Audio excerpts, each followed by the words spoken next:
অবশেষে র্যাবের জালে আরসা প্রধান আতাউল্লাহ। বছরের পর বছর দীর্ঘ সময় ধরে আইনশৃঙ্খলা রক্ষা বাহিনীর টার্গেটে ছিল এই আতাউল্লাহ।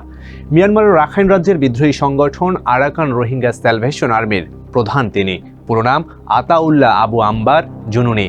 অভিযোগ ওঠে তিনি মিয়ানমার জান্তা সরকারের সৃষ্টি। 2017 সালের 25 আগস্ট মিয়ানমারের সেনাবাহিনীর তল্লাশি চৌকিতে হামলা চালায় আরসা। ফলাফল রোহিঙ্গা জনগোষ্ঠীর ওপর সেনাবাহিনীর অভিযান। নিজ দেশ ছেড়ে বাংলাদেশে পালিয়ে আসে প্রায় 10 লাখ রোহিঙ্গা।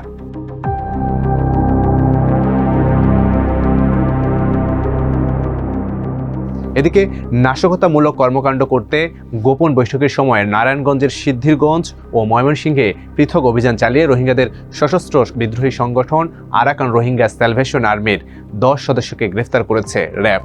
তাদের বিরুদ্ধে নাশকতার ষড়যন্ত্রের মামলা হয়েছে। তবে তারা কিভাবে নারায়ণগঞ্জে আসলো, কোন উদ্দেশ্য নিয়েই বা এসেছেন তা এখন পর্যন্ত জানা যায়নি। তাদের অশুভ পরিকল্পনা জানতে মামলার তদন্তকারী কর্মকর্তা রিমান্ডের আবেদন করেন। আদালত 6 আসামিকে 5 দিন করে মোট 10 দিনের রিমান্ড মঞ্জুর করেন। এখন প্রশ্ন হচ্ছে, কে এই আতাউল্লাহ? কিভাবে সে আরসার সঙ্গে যুক্ত হলেন? আরসার উদ্দেশ্য কি? সংগঠনটির নেপথ্যে কারা? এসব বিষয় নিয়ে জানবো এবারের প্রতিবেদনে। আপনাদের সঙ্গে আছি আমি লাবিব হাসান।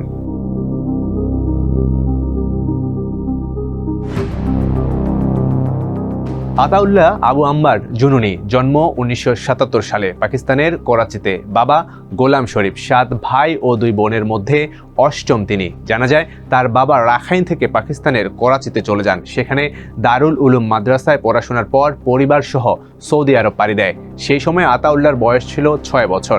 এরপর ইসলামী শিক্ষায় উচ্চতর ডিগ্রি নিয়ে শিক্ষকতা করেন মক্কা ও রিয়াদে। পরে সৌদি আরব থেকে কয়েক কোটি টাকা নিয়ে পাকিস্তানে ফিরে যায় আতাউল্লাহ। এরপর রাখাইন গিয়ে রোহিঙ্গাদের পাশে দাঁড়ায়। গড়ে তোলা হয় সশস্ত্র বিদ্রোহী সংগঠন। সেখান থেকে তীব্র লড়াই চালিয়ে যায় মিয়ানমার সেনাবাহিনীর বিরুদ্ধে।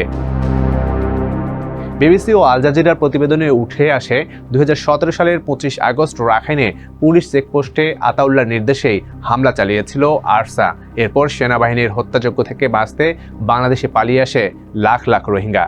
জানা গেছে রোহিঙ্গা বিদ্রোহী গোষ্ঠীর সমর্থকদের কাছে এ আতাউল্লাহ নিজেকে একজন মুক্তিকামী সৈনিক হিসেবে পরিচয় দেন।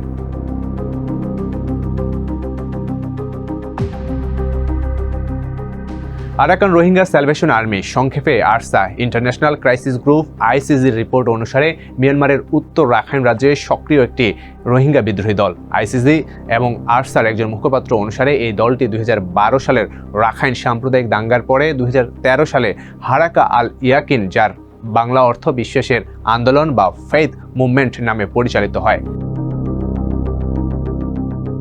আল জাজিরার রিপোর্ট বলছে, রোহিঙ্গাদের অধিকার আদায় করতে ঠিক কবে মিয়ানমারে তিনি ফিরে আসেন তা জানা না গেলেও 2013 সালের আগেই, অর্থাৎ আল ইয়াকিন থেকে আরসার যাত্রা শুরুর আগে এসেছেন বলে ধারণা করা হয়। সংগঠনটি সশস্ত্র হয়ে উঠেছে তা প্রথম বোঝা যায় 2015 থেকে 16 সালের দিকে। লক্ষ্য ছিল মিয়ানমারের মুসলিম অধ্যুষিত আরাকান প্রদেশ দখল। 2017 সালের মাঝামাঝি মিয়ানমারের থানায় হামলা, পুলিশের অস্ত্র লুটের ঘটনার পর সংগঠনটির বিরুদ্ধে প্রথম মনোযোগ দেয় মিয়ানমারের সেনাবাহিনী। তবে ওই বছরই আগস্টে তার নির্দেশে রাখাইনে মিয়ানমার সেনাবাহিনীর তল্লাশি চৌকিতে আরাকান দখল ও অস্ত্র লুট করার জন্য আবার হামলা চালায় আরসা। মংডু টাউনশিপে বসবাসকারী রোহিঙ্গারা আল জাজিরাকে বলেছে যে মাত্র কয়েক ডজন লোক লাঠি ও ছুরি নিয়ে ফাঁড়িতে হামলা চালায় এবং অফিসারদের হত্যা করার পর হালকা অস্ত্র নিয়ে পালিয়ে যায়। 2016 অক্টোবরের প্রকাশিত 18 মিনিটের একটি ভিডিও বিবৃতিতে এই গোষ্ঠীর নেতা আতাউল্লাহ আবু আম্বার জুনুনি আক্রমণের পক্ষে কথা বলেছেন এবং সহিংসতা উস্কে দেওয়ার জন্য মিয়ানমার সেনাবাহিনীকে দায়ী করেছেন। এ ঘটনায় ভীষণ ক্ষুব্ধ সেনাবাহিনী আরসা নির্মূলের উদ্দেশ্যে আরাকান প্রদেশে হামলা শুরু করে এবং আরসাকে দেশটি নিষিদ্ধ সংগঠন হিসেবে ঘোষণা দেয়। ওই দেশের সেনাবাহিনী 2017 সালের 25 আগস্ট রাখাইনে চড়াও হয়ে অভিযান ও রোহিঙ্গাদের উপর নির্যাতন, হামলা ও গণধর্ষণের ঘটনা শুরুর পর নিজ দেশে ছেড়ে বাংলাদেশে পালিয়ে আসে প্রায় 10 লাখ রোহিঙ্গা। সম্পূর্ণ মানবিক কারণে তাদের তখন আশ্রয় দেয় বাংলাদেশ সরকার। আর বাংলাদেশের আইনশৃঙ্খলা বাহিনীর কাছে আরসার সদস্যদের সম্পর্কে তথ্য না থাকার সুযোগে এসব রোহিঙ্গার সঙ্গে আশ্রয় প্রার্থী হিসেবে বাংলাদেশে চলে আসে আরসার কিছু সদস্য আর সমর্থকও।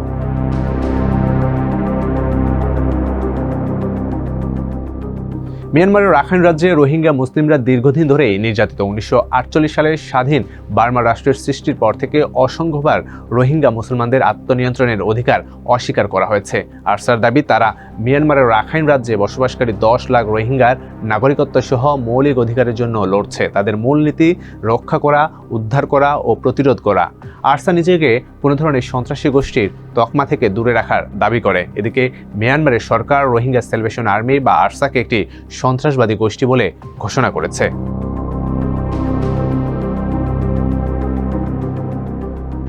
বিবিসির জোনাথন হেডের এক রিপোর্টে বলা হয়েছে, 2017 সালের আগস্টে চালানো হামলা ছিল মূলত বিশ্ববাসীর নজর কাড়ার চেষ্টা। এই সংগঠনটি রোহিঙ্গা মুসলমানদের অধিকার আদায়ে কাজ করে এবং সশস্ত্র গোষ্ঠীর সদস্যদের গেরিলা প্রশিক্ষণ দেওয়া হয়। মিয়ানমার বলছে, এই গ্রুপটির নেতৃত্বে রয়েছে রোহিঙ্গা জিহাদিরা, যারা বিদেশে প্রশিক্ষণ পেয়েছে। তবে সংগঠনটি কত বড়, এদের নেটওয়ার্ক কতটা বিস্তৃত, তার কোনো পরিষ্কার ধারণা তাদের কাছেও নেই। তবে এই আরসার বিরুদ্ধেও নানা রকম সহিংসতা চালানোর অভিযোগ আছে।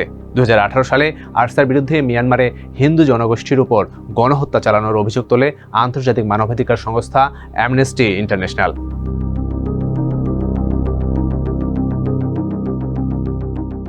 আইনশৃঙ্খলা বাহিনী এবং দেশের মানবাধিকার সংগঠনগুলো বিভিন্ন সময় অভিযোগ করেছে, বাংলাদেশের রোহিঙ্গা ক্যাম্পগুলোতে আরসা সহ বেশ কয়েকটি সন্ত্রাসী গোষ্ঠী এবং চরমপন্থী সশস্ত্র গ্রুপ ক্রিয়াশীল রয়েছে, যারা মূলত অপহরণ সহ নানা ধরনের অপরাধ তৎপরতায় যুক্ত। বলা হয়ে থাকে, রোহিঙ্গা শিবিরের নিরাপত্তায় এখন বড় হুমকি হিসেবে বিবেচনা করা হয় এই আরসাকে। উদ্দেশ্য তাদের মিয়ানমার সেনাবাহিনীর সঙ্গে লড়াই করা হলেও অস্ত্র তৈরি ও সংগ্রহ, বাহিনীর জন্য সদস্য সংগ্রহ, সদস্যদের অস্ত্র প্রশিক্ষণ দেওয়া ইত্যাদি কাজে তারা তখন থেকে গোপনে বাংলাদেশের পাহাড়ি নির্জন এলাকাগুলো ব্যবহার শুরু করে। একই সঙ্গে রোহিঙ্গা আশ্রয় শিবিরগুলোতে নিজেদের প্রভাব বাড়াতে তারা সেগুলোকে আধিপত্য বিস্তার শুরু করে। জানা যায়, 34টি রোহিঙ্গা ক্যাম্পে তাদের অবস্থান ধরে রাখার জন্য তারা বিভিন্ন ধরনের সন্ত্রাসী কর্মকাণ্ড চালিয়ে যায় এবং যখন কেউ তাদের বিরুদ্ধে কথা বলার চেষ্টা করে তখন তারা তাদের দমন করে। এর মধ্যে একজন ছিলেন আলোচিত রোহিঙ্গা নেতা মহিবুল্লাহ। একই সঙ্গে নিজেদের অর্থভাণ্ডার ঠিক রাখতে মিয়ানমারের সঙ্গে বাংলাদেশের অরক্ষিত সীমান্ত অঞ্চলকে রুট হিসেবে ব্যবহার করে এদেশে মাদক চোরাচালান আরও বাড়িয়ে দেয় বলেও আইনশৃঙ্খলা রক্ষা বাহিনীতে অভিযোগ রয়েছে। জানা যায়, 2017 সাল থেকে এখন পর্যন্ত 6 বছরে রোহিঙ্গা ক্যাম্পে সংঘর্ষের ঘটনায় 300-ও বেশি নিহত হয়েছেন। আইনশৃঙ্খলা রক্ষাকারী বাহিনী ও সীমান্তের একাধিক সূত্র বিভিন্ন গণমাধ্যমকে জানায়, 2 বছর আগেও আরসা প্রধান আতাউল্লাহর অবস্থান ছিল পার্বত্য বান্দরবানের নাইক্ষণছড়ি সীমান্তের শূন্য রেখায়। সেখান থেকে মাঝে মধ্যে উখিয়ার রোহিঙ্গা আশ্রয় শিবিরে এসে খুন খারাপিতে লিপ্ত থাকতেন। 1 বছর আগে মিয়ানমারের রাখাইন রাজ্যে সরকারি বাহিনীর সঙ্গে দেশটির সশস্ত্র গোষ্ঠী আরাকান আর্মির সংঘাত লড়াই শুরু হলে আতাউল্লাহ দলবল নিয়ে রাখাইন রাজ্যে গিয়ে আস্তানা করেন। সরকারি বাহিনীর সঙ্গে জোট বেঁধে আরসার সদস্যরা আরাকান আর্মির বিরুদ্ধে লড়তে থাকেন। এখন প্রশ্ন হতে পারে, আরসার সদস্য সংখ্যা কত? গণমাধ্যমের এক সাক্ষাৎকারে আতাউল্লাহ জানিয়েছিলেন, বিভিন্ন স্থানে তাদের 15 থেকে 16,000 সদস্য রয়েছেন, আর টাকা জোগানো হয় বিভিন্ন যুবক ও ব্যবসায়ীদের সাহায্যে। যদিও কথিত আছে চীন ও ভারত থেকে টাকার যোগান আসে তাদের কাছে।